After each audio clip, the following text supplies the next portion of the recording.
Hey guys, this is Alec Featherston here, and today I'm going to be doing another, I know it's the only thing I ever do, another Unicore deck profile. I won with the deck at Locals. I made a few changes based on some of the things that I was talking about at the end of a previous video.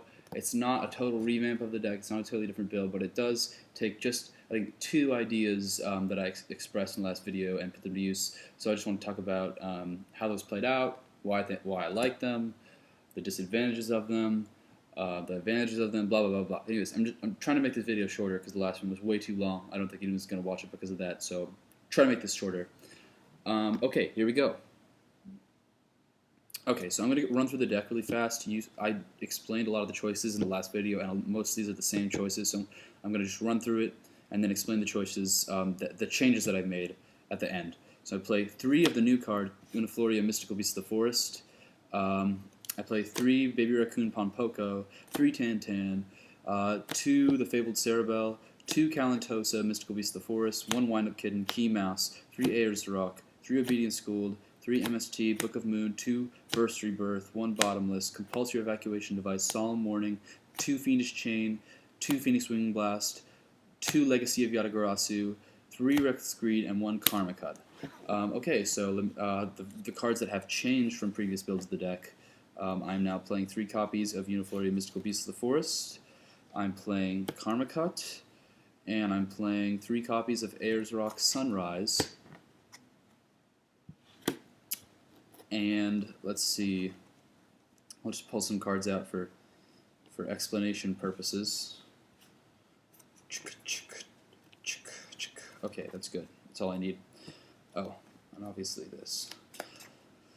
Okay, so what Unifloria the Mystical Beast of the Forest does is you contribute him while you have only Beast-type monsters in your graveyard to special summon a Beast-type monster from your graveyard, and that card cannot attack this turn. So basically, you have to play a pure Beast deck to play this card, which is why you have not seen this guy in a lot of other builds. Basically, if you choose to play this guy, it's almost as if you're building around this guy. A lot of people don't think that he merits building around. I thought he was interesting. I'm not sure. I'm still not sure if he merits building around, but the build definitely functioned well. So I'm starting to think that he is actually something that you might want to build around. Anyways, so I'm trying to explain the advantage of this guy. I talked previously about how I thought Ayers Rock Sunrise didn't really work in this deck before. And I think that if you play the full playset of each of them, that they validate each other in a way, and I'll get to that. Anyways, I just want to explain why this guy's good. First of all, what's nice about him is that you can use him to get back your boss monsters. So you can use him to get back the Fabled Unicore. You can use him to get back, where are you at? Here you go. You can use him to get back Naturia Beast for 1 card, which is pretty nice. The fact that they can't attack is a drawback, but since these cards are naturally like control monsters that shut your opponent down, these are the types of these cards can survive at one of your opponent's turns given the right setup on your part. So it's not really the end of the world, but that's actually not the main reason that you play this guy.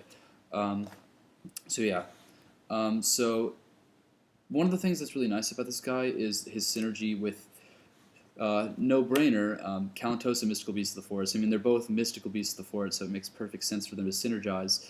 But what's nice about him is that you contribute him, get Kalantosa back, and then pop a card. That doesn't seem like that phenomenal given some of the insane things that go on in today's meta, but it actually improves it improves a lot of your plays in a big way. So say you have Obedient Schooled, right? I mean, I know if you have Obedient Schooled, you're already probably going to win. But anyways, let's say you have Obedient Schooled, right? You go for Obedient Schooled, you get Kalantosa, Tan, and the Fabled Cerebel. You summon this guy, right? So there's a couple ways that he can be useful. You can sink the Fabled Cerebel and Kalantosa and then make Unicorn, right? So you get to make Unicorn. And then, once you make the Unicorn, you contribute it, right? Get back the Kalantosa, pop a card, and then overlay for Sandayu.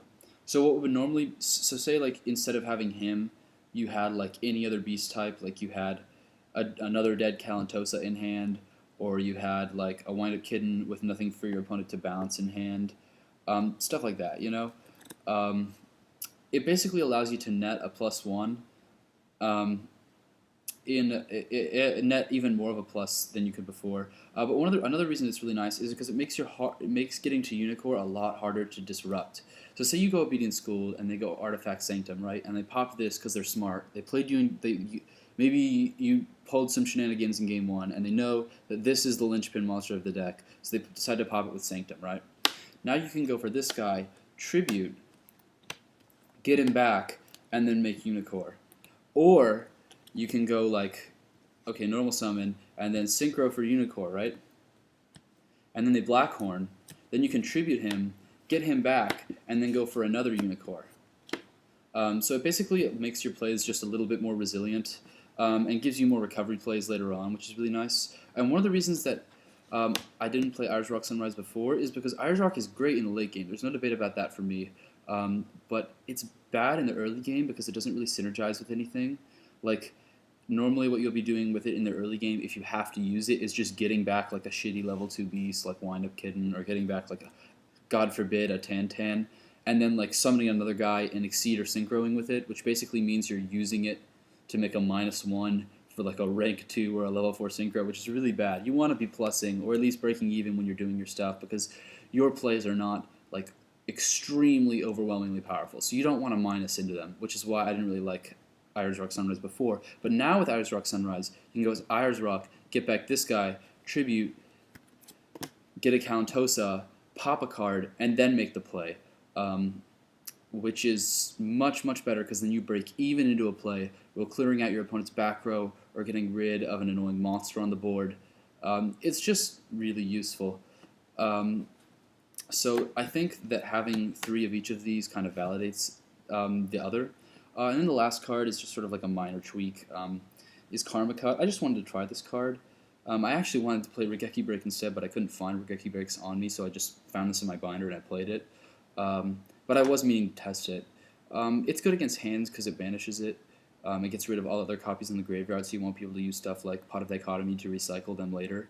It banishes so that you don't get a set-off ticket or chateau against Madolches, which is really useful. And in this deck, the discard cost is kind of a benefit. You want the discard cost, so I think it's good. I'm probably going to end up side decking it though for the Madolche matchup and maybe the hand matchup. Though I'm not really afraid of the hand matchup that much, anyways. But yeah, I think it's a good discard outlet. Since I took the Maxis and the Veilers out, I wanted more discard outlets. That's why I put this in. So yeah, that's just a brief update on the changes I've made to the Unicore deck. I really enjoyed playing with this guy. I knew that he was decent, but he really synergizes with a lot of the choices that I want to make. So I think what I'm going to end up doing is I'm going to end up playing the 3 of him, right?